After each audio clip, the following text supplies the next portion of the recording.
Assalamu alaikum wa rahmatullahi wa barakatuh. My writings of the 90s, which are focused on dawah, inviting others to Islam. Among them was this book, The True Message of Jesus Christ.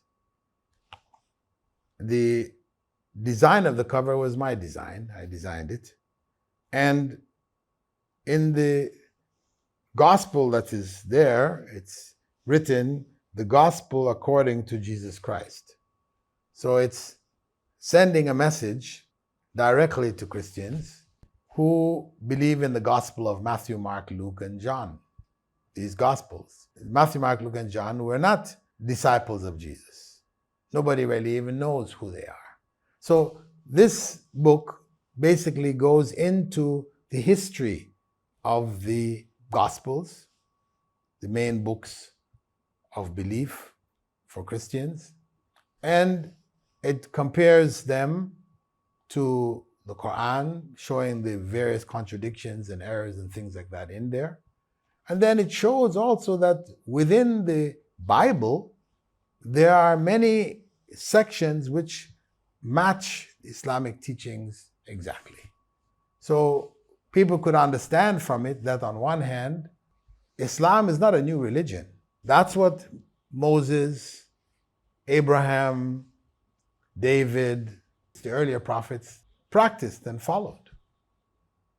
I drew comparisons between the covering of the head of women found in the Old Testament, prostrating in prayer, also found in the Old Testament, found in the Quran, and making ablution, washing up before prayers.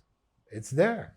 So it was a good text to help Christians understand the fragile nature of their books, the books which they held as holy, the Holy Bible, its problems, its issues, the changes and things that had taken place in it.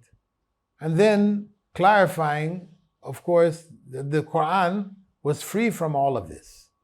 It was perfectly preserved, unchanged, and comparing and contrasting the practices and teachings of early Christianity and Islam, and showing that, in fact, among Jesus' followers, there were muwahhidun. There were those who were Unitarians, who did not believe that Jesus was God. They believed in the God of Jesus, that Jesus worshipped God. The Bishop of Alexandria, Arius, was a leader at one time in that movement for Eastern Christianity, which held firmly to the humanity of Jesus and the divinity of God, Jesus not having ever been God. The book, mashallah, alhamdulillah, it has also been translated into different languages, and many have benefited from it. The true message of Jesus Christ. This is what Christians need to know. What in fact was his true message? Where is his gospel? The gospel according to Jesus is not there. It has been lost, or it's been hidden, or whatever, but we don't have it. So we don't have a solid foundation for Christianity. May Allah open the eyes of Christians who have misunderstood, have not gotten the clear message, have not delved into the realities of the Old and the New Testaments, to understand that Christianity was an invention by Paul of Tarsus. Paul, not Jesus. Barakallahu fikum. Assalamu alaikum wa rahmatullahi wa barakatuh.